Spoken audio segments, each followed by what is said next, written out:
Capítulo 18. Quando a busca pela perfeição atrapalha.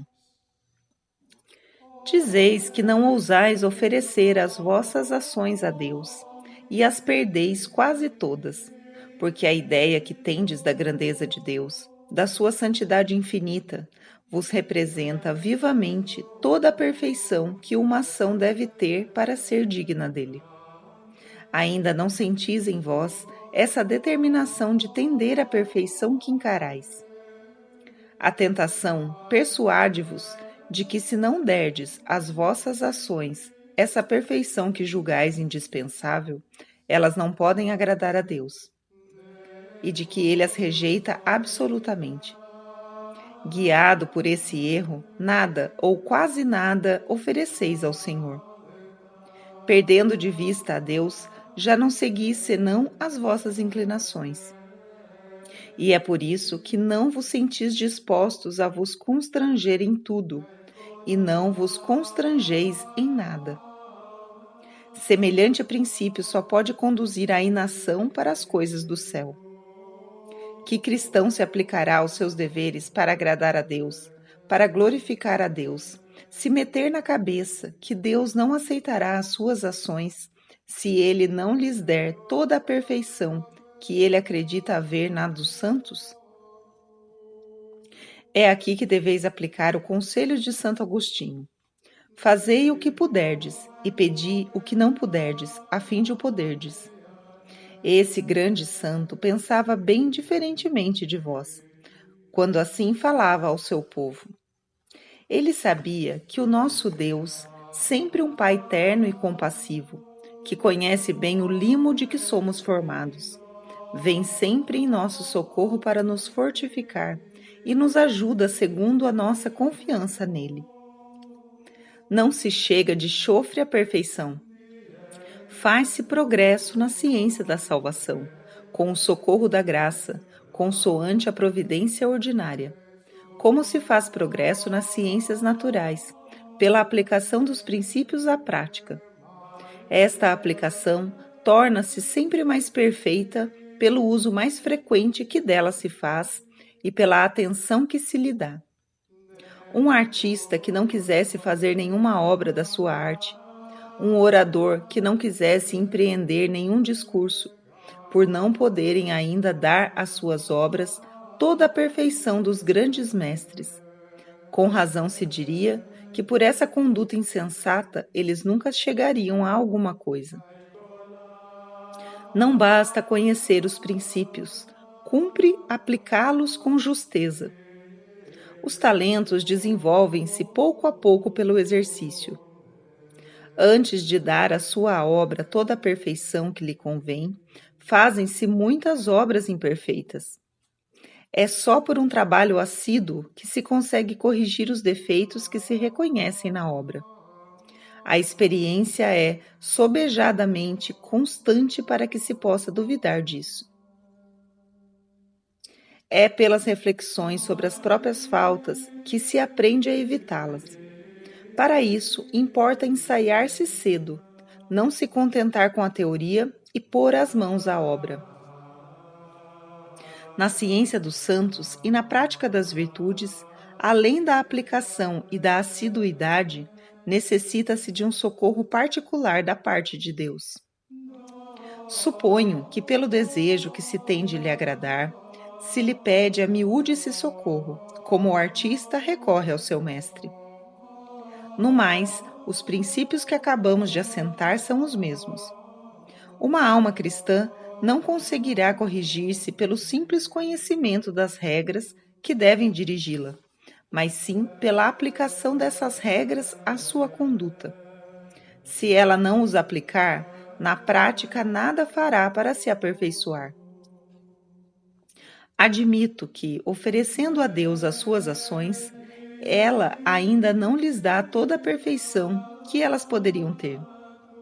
Mas, pelo menos, lhes suprimirá sempre alguma imperfeição, e por esse modo as tornará menos defeituosa aos olhos de Deus.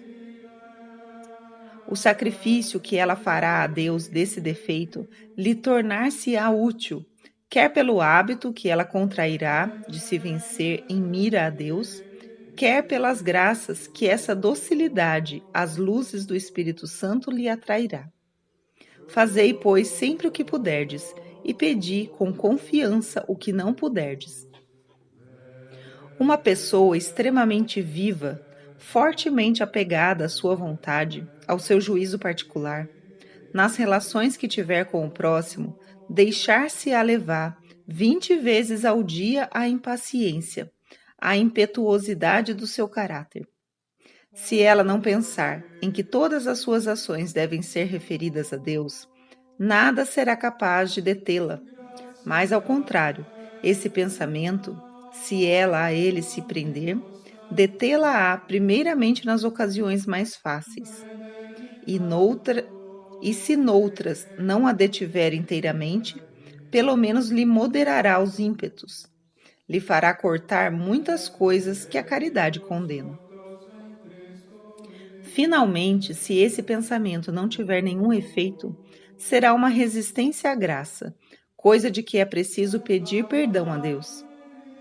Todavia, essa mesma falta servirá para corrigi-la, quer pelo fato de humilhá-la diante do Senhor, quer pelas reflexões salutares que ela fará sobre a sua vivacidade, quando mais tranquila, testemunhar a Deus o seu pesar por isso.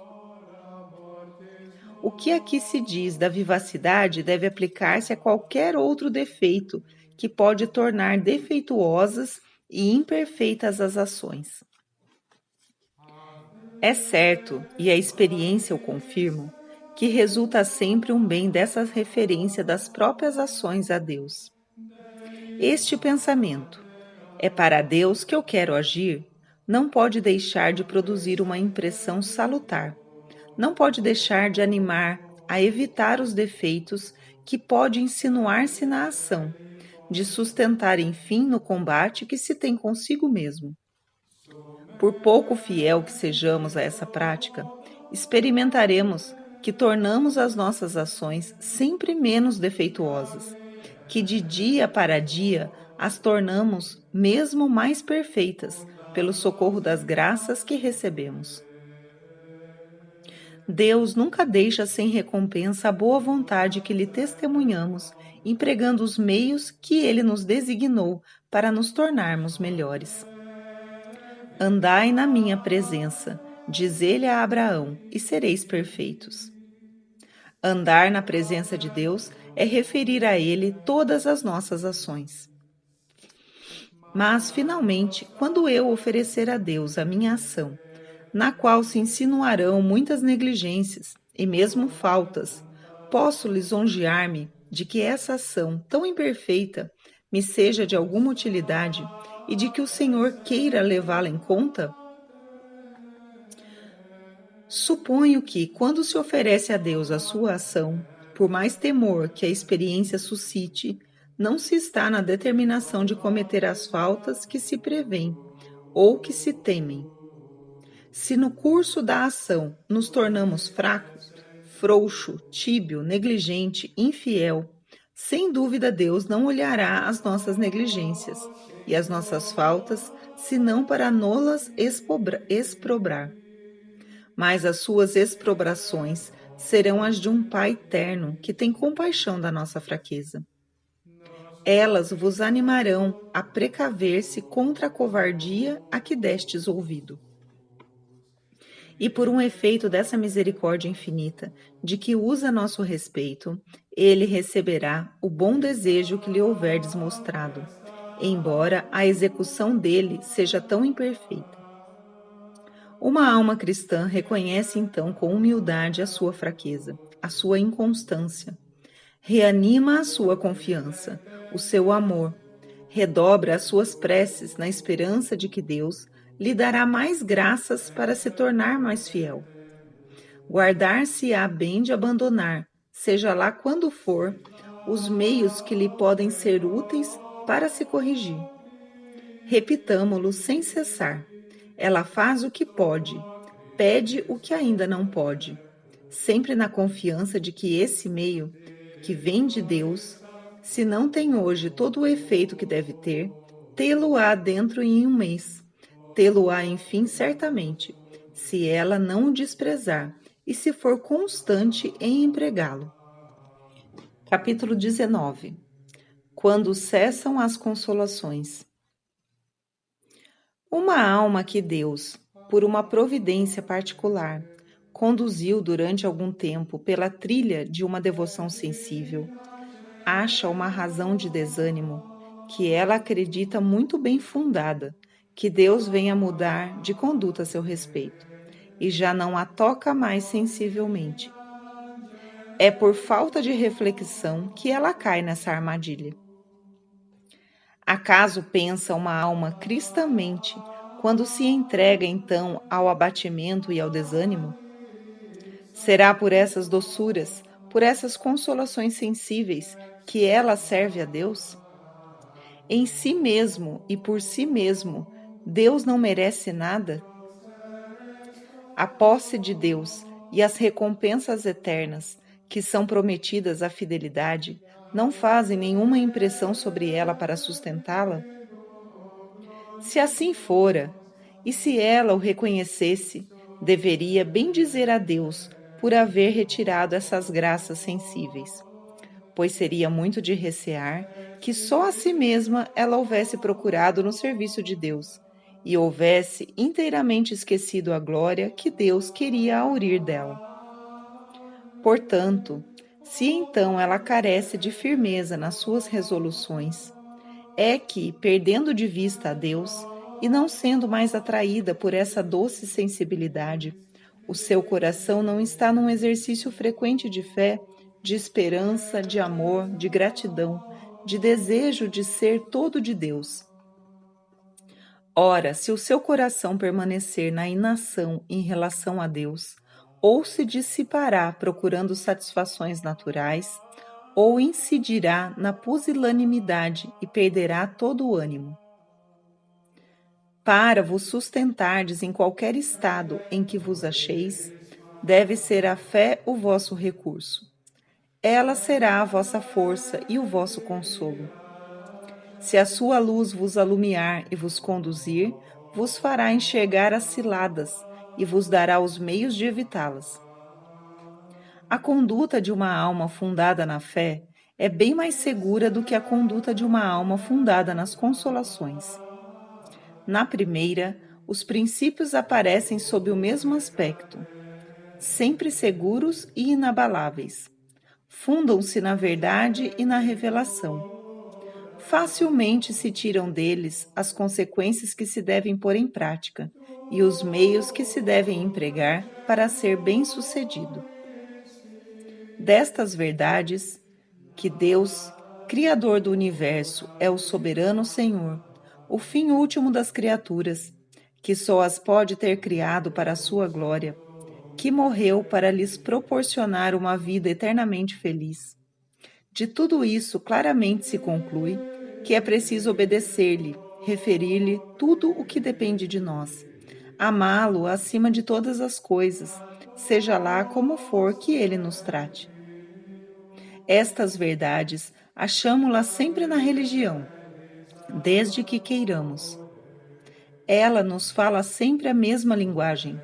Aqui nada está sujeito à ilusão. Os princípios são claros, são certos. Não se fazem mister longos raciocínios para ver as consequências práticas que deles se devem tirar.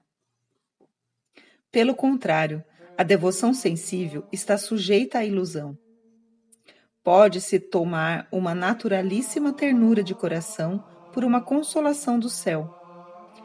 Então, depois de experimentar os mais ternos sentimentos na oração, fica-se sem vigilância, sem força, sem vontade para levar uma vida mais recolhida, mais mortificada, mais regular. Esses exemplos não são raros. Quanto às consolações e à sensibilidade que vem realmente de Deus e que produzem numa alma frutos preciosos de virtude e de mérito, Deus pode retirá-las. Semelhantes graças não são necessárias à salvação, e o Senhor às vezes as cerceia, para nos ensinar que se devemos recebê-las com tanta humildade quanta gratidão, não nos devemos apegar a elas de maneira que a nossa fidelidade esmureça e concebamos inquietação quando elas venham a nos faltar. Privando-nos delas, Deus não se afasta de nós. Tem outros desígnios. Quer experimentar e depurar o nosso amor a Ele. Entretanto, que sucede então com uma alma acostumada a se deixar guiar por essa sensibilidade de devoção, quando não a acha mais no seu coração? Então, ela se sente sem apoio, não sabe mais a que recorrer para se animar e se sustentar. Pouco afeita a se guiar por esse amor que vem da fé, nem sequer pensa em enveredar por essa trilha, a única que lhe resta, e cujas vantagens ela não conhece. Desconcertada por essa privação, afasta-se de Deus por infidelidades multiplicadas, por imaginar falsamente que Deus se afasta dela, quando não faz senão experimentá-la. A tentação avomula-lhe os objetos e põe-na em perigo de abandonar a Deus inteiramente. Se a sensibilidade da devoção é mais doce e mais satisfatória, a conduta da fé é bem mais segura e mais meritória. A esta devemos-nos, pois, apegar em todo o tempo e em qualquer estado em que nos achemos. Saboreai as consolações que Deus vos der, mas, agindo, apegai-vos aos princípios da fé. Então não tereis nada a mudar aos motivos da vossa conduta, quando as consolações vierem a cessar. Capítulo 20. Perigos no tempo da secura. Os tempos de secura são difíceis e penosos para uma alma que busca a Deus sinceramente. Essa provação desanima muitos, mas ouso dizer que esses tempos são mais penosos e mais perigosos por causa da conduta que seguem ordinariamente as pessoas assim provadas. A primeira falta que elas cometem é faltarem a confiança na oração, é descurarem o dar-se a ela, ou a ela se aplicarem displicentemente num tempo em que mais necessidade tem dela. A dificuldade que achamos em aplicar-nos nunca deve fazer-nos abandonar os exercícios de piedade que são ou de dever ou de uso. A virtude consiste em fazer a vontade de Deus. Não se pode inculcar excessivamente isto. Deus quer que, em tal tempo, uma alma religiosa esteja na meditação, na oração, no coro, na leitura pública ou particular, etc. Não deve ela faltar a isso, pois ignora se em algum desses exercícios Deus não lhe mudará as disposições. Deve, pois, ir a eles com confiança, no desejo e na esperança de aproveitar das graças que Deus lhe conceder. Mas dizeis, eu não faço nada disso, repleto de aborrecimento, de tédio, de distrações, não tenho nem bom pensamento, nem bom sentimento. O meu espírito está cego e o meu coração está mudo. Sei o quanto é penoso esse estado, pelo combate contínuo em que se precisa estar. Mas será um consolo para vós estar seguro de que fazeis a vontade de Deus, desde que estais na ocupação que Ele pede de vós. Se solicitardes com confiança a graça de suportar com paciência esse estado de tédio e de aborrecimento, e de perseverar na fidelidade apesar da pena que experimentais, Deus não vos recusará. E se Ele vos fizer esperar algum tempo por essa mudança, para a qual implorais a sua misericórdia, será só para experimentar o vosso amor e para aumentar o vosso mérito. Aliás, é fora de propósito vos afligirdes com as distrações. Elas só são culposas na medida em que a elas nos entregamos voluntariamente. Se nos desviamos delas assim que as percebemos, elas não impedem a oração de ser agradável a Deus. A oração torna-se, com isso, duplamente meritória. Pratica-se nela a piedade e a mortificação. O mérito é fundado nas dificuldades vencidas pelo espírito de fé e de amor. Quando, pois, a distração se renovasse a cada momento, renunciai-lhe com a mesma fidelidade, para vos repordes na presença de Deus, e não tereis censuras a sofrer da parte dele. A leviandade de espírito desvia o coração da oração. Mas Santo Agostinho diz que, quando gememos com essa corrupção e nos humilhamos dela, continuamos a orar. A religião é sempre consoladora quando nos apegamos aos seus princípios e quando lhe seguimos com docilidades as práticas. Eis que não experimentais nem bom pensamento, nem bom sentimento, de que possais ocupar-vos na oração. Nisto pode haver perturbação ou preguiça.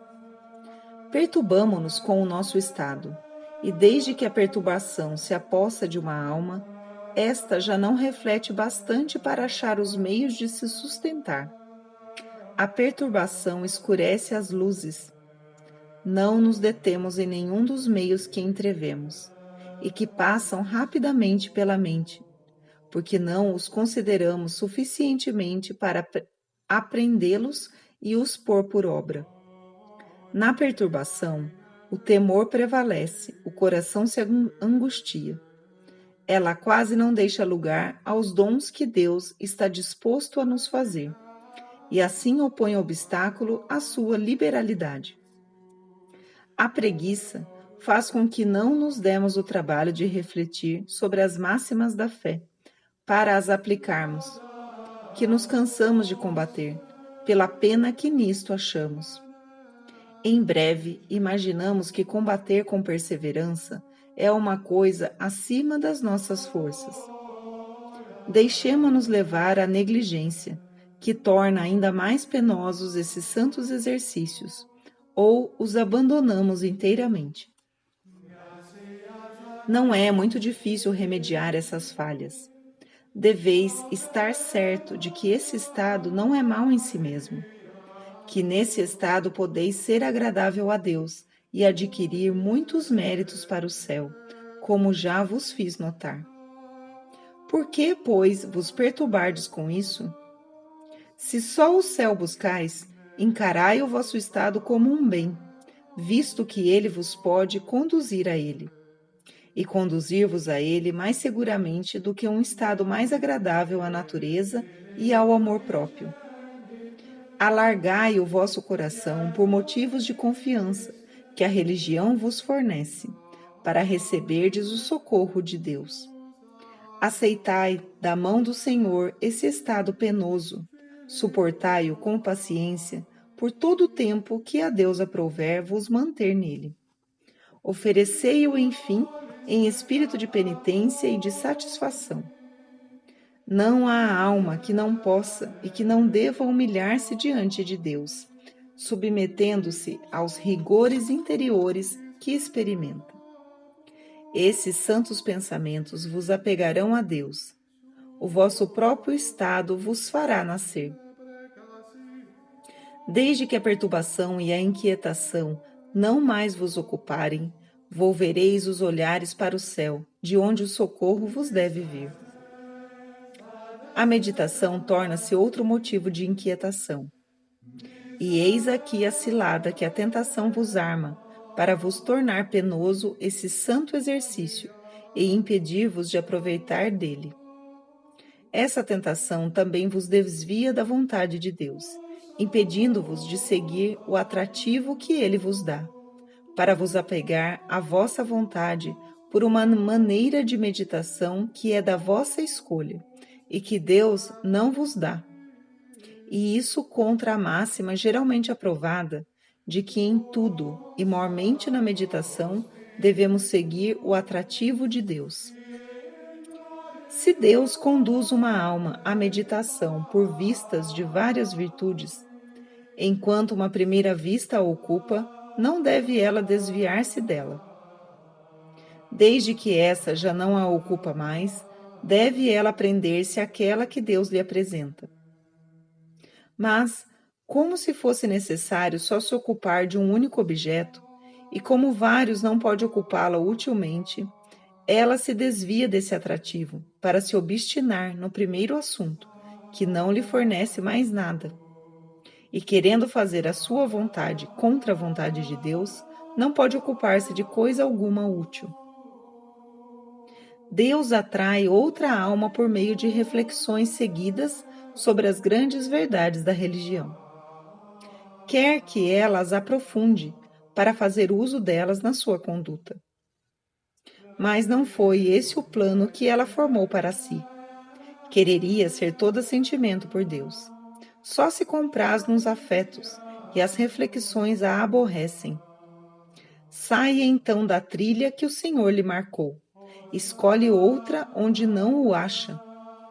Deixe escapar 1000 reflexões úteis para se consumir, enfim, em frios sentimentos que não a satisfazem, porque só vêm dela mesma. E queixa-se de não poder ocupar-se na meditação.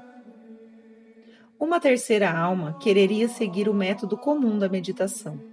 Refletir sobre o objeto que preparou, entrar nos sentimentos que essas reflexões fazem nascer, tomar, em consequência, as resoluções que devem corresponder a elas. E, segundo esse método, ocupar-se de Deus. Mas não é isso que Deus pede dela. Deus quer se lhe ocupar o coração muito mais do que a mente. Se ela se desviar do sentimento que Deus lhe dá, para voltar às reflexões, 1000 distrações as desviarão do seu objeto, sobretudo se ela tiver uma imaginação viva, que num momento leva longe a reflexão e de alguma sorte vê tudo num relance. Breve não terá ela, pois, nem reflexões santas, nem bons sentimentos. Cansada de lutar contra si mesma, desesperando de ser bem-sucedida, abandonará a meditação ou nela se entregará a distrações voluntárias. Toda pessoa, desolada de não achar o Deus que acredita procurar de todo o seu coração, cai no desânimo. A oração vem a pesar-lhe e ela abandona. Prestai atenção a isto. Essa dificuldade de se ocupar de Deus provém do fato de ela resistir ao Espírito de Deus para seguir o seu próprio espírito. Se ela se deixasse conduzir por esse Espírito divino, logo as suas queixas cessariam pela facilidade que ela acharia em praticar esses santos exercícios, ou por vantagens que delas tiraria para a sua perfeição. O método comum é ótimo, é sempre o primeiro que se deve seguir. Mas, quando o Espírito de Deus proporciona um atrativo particular, é conselho de todos os padres espirituais que nunca se deve contrariar esse atrativo, e que a pessoa deve deixar-se conduzir pelas impressões dele, consoante a palavra do Salvador. O Espírito sopra onde quer, deve-se escutá-lo sempre.